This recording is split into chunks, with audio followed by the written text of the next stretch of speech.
Hi, it's Ballside Boy back here with another video. This is my WWE Off the Mic episode 12, I think. Yeah, I'm pretty sure it's episode 12. But yeah, there's quite a lot of interesting stuff that I wanted to mention today. As of Friday, first thing I wanted to get into was one of the first things I've seen in the last couple of days, and it's just great news. It's the fact that, I mean, you heard about his injury recovering quicker than first reported, which is Seth Rollins' injury, and that he could return sooner than they originally thought. But the recent rumors and stuff is that he'll be back in time for SummerSlam, pretty much for sure. So that's great to have him back for SummerSlam. And that he's already been seen back in the ring. So if that's the case, if he has been in the ring and just getting used to stuff again, and he's recovering that well from his injury, he'll be back soon after WrestleMania, I would have thought. And if I had to say, out of John Cena is really missed, because John Cena is probably missed more than anyone at this point, just because it's WrestleMania season, and I think the match they could have had with The Undertaker and John Cena would have been, the showstopper and one of the best matches of the last decade. If I was basing it throughout the year, at any other point in the year, any other time of the year, the guy I think WWE would or is missing the most out of John Cena, Seth Rollins, Randy Orton, Cesaro, I'd go with Seth Rollins, because he's, he obviously was WWE champion for all that time, and John Cena and Randy Orton especially, they're always going to be missed, and when they come back, they're going to have a big part to play in some type of feud and storyline. But Seth Rollins is like, along with Roman Reigns and Dean Ambrose, he's one of the future guys for the next 10-15 years, who's going to be a top of of the WWE, and Seth Rollins is going to be a multiple time WWE world champion, and just Seth Rollins was another guy that like Roman Reigns and Dean Ambrose, they appeared on SmackDown and Raw. Like Brock Lesnar was usually just on Raw, Triple H the same, John Cena the same, Randy Orton was never really on SmackDown. With Seth Rollins, he's one of those. He's just one of their main guys. Obviously, John Cena and Randy Orton and Cesaro, when he comes back, he'll probably be in the main event and get a good push, which is definitely deserved and should happen.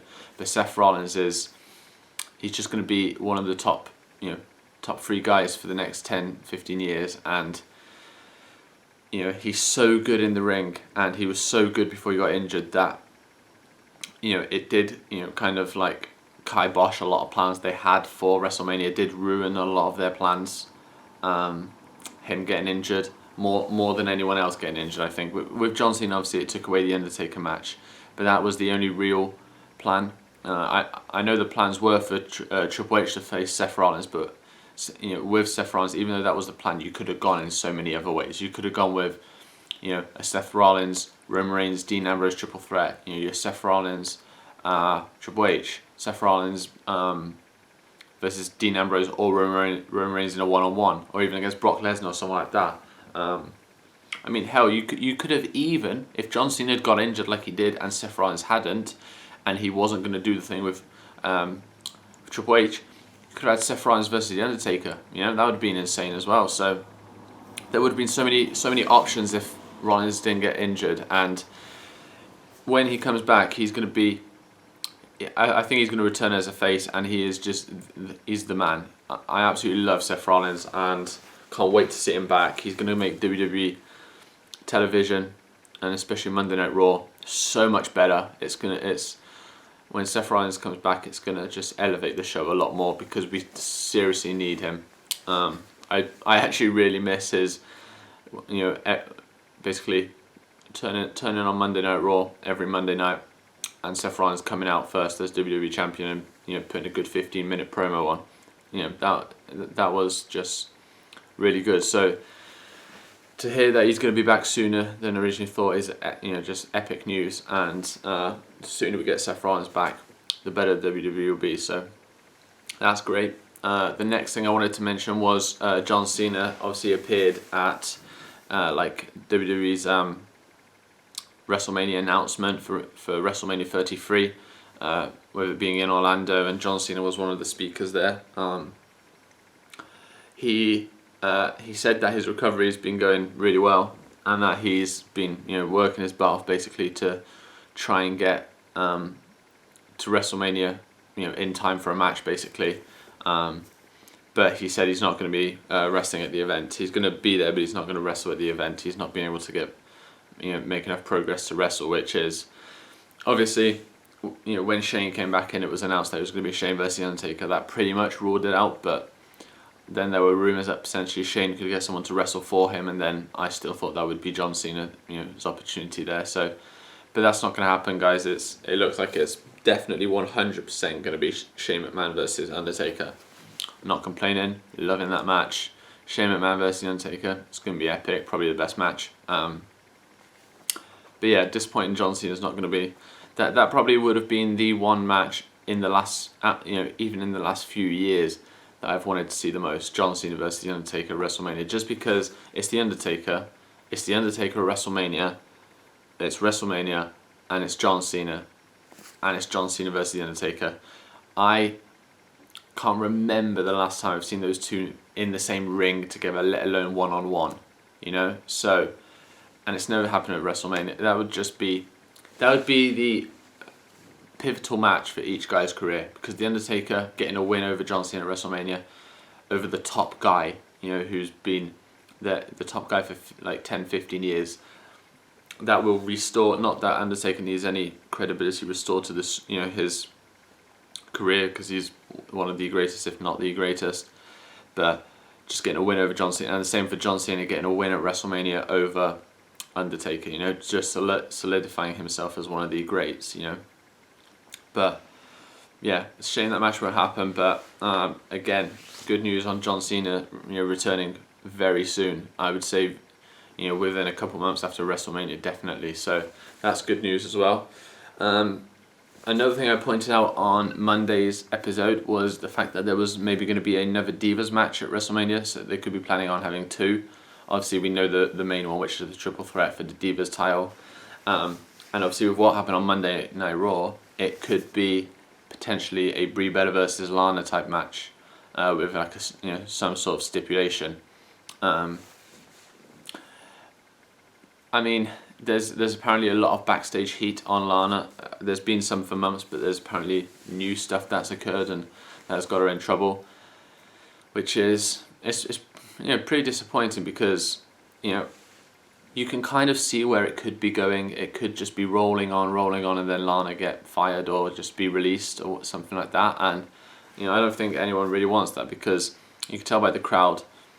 If Rusev was in a match, or is in a match, or when he was having the feud with Dolph Ziggler, the crowd did not care about Rusev and Dolph Ziggler. All they wanted was Lana. They were chanting Lana. And I'm one of those. I'm a big fan of Lana. I think she could be really good in the WWE, but it just seems like there's a lot of bad publicity and bad stuff that's going on backstage with her in the company. So hopefully it's something that's not going to be detrimental to her being in the WWE, but we'll just have to wait and see on that. Another thing that two more things I've got for you guys in this episode. Two things that are fairly annoying to me, but so the first one is at WWE Roadblock. They've announced the tag team titles match, which is the New Day, best tag team in the last couple of years. The best thing on WWE television right now, probably. The New Day is just, they're amazing, and they're going to be defending the titles against Sheamus and Wade Barrett. So I have a problem with this match, but not just because the League of Nations. I was all for having Wade Barrett in matches when League of Nations first started, and him being he was the only one I liked out of the four because he's the only one who's good on the mic, and he's the only one who's respectable, really. But with obviously the news of him being he's gonna leave after his contract's up, it just makes no sense to just, like on Monday Night Raw when Dolph Ziggler was in that 3-on-1 handicap match, they had Dolph Ziggler pin one of the three guys and obviously the other two won. Obviously, who got pinned? Wade Barrett, because he's on the way out. They don't care.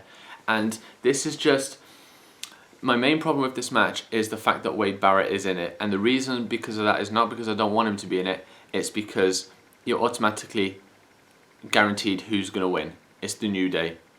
With Dean Ambrose versus Triple H, there's actually some, it's not as one-sided as people may think. If Roman Reigns wasn't going to be back in time for WrestleMania, Dean Ambrose would win the title of Triple H at Roadblock. It's that simple. If Roman Reigns couldn't make it back, Dean Ambrose would win. And obviously, it's very unlikely Roman Reigns wouldn't be at he's going to be at WrestleMania, and Triple H is going to win. That's fact. Roman Reigns will be at WrestleMania, but you never know. That's the thing. It's not 100% confirmed, even though you pretty much know it yourself. But with this match, if it was Sheamus and someone else, at least it makes it intriguing a bit more. Whereas with it being Wade Barrett, you're like, well, he's not going to win. So, and the League of Nations getting a title shot, I don't know why that's happening, so that's pretty annoying. And one more other thing is for WrestleMania, it looks like obviously the IC title match is going to be the ladder match, and Kalisto will be defending his US title in potentially, it could be a triple threat between Kalisto, Alberto Del Rio and Ryback. And trust me, no one cares about that match. I said on Monday, I don't want Kalisto facing Del Rio. I'll lose the plot if that happens. So that could happen and include Ryback. Are you fucking kidding me? That's like the worst match of all time. Those two idiots being in the same ring as Kalisto, they shouldn't be. Kalisto should have a much better match than that against Neville or someone. Just an amazing match that he could put on at WrestleMania for the US title, not some random triple threat like that. We'll have to see how it goes. Hopefully they'll start building something up for Kalisto on Monday Night Raw for WrestleMania. That's not to do with these two idiots, but we'll have to wait and see, guys. So yeah, that's all I got for you on this episode. So yeah, I hope you guys enjoyed the episode. Leave a like and subscribe, and see you guys soon. Bye.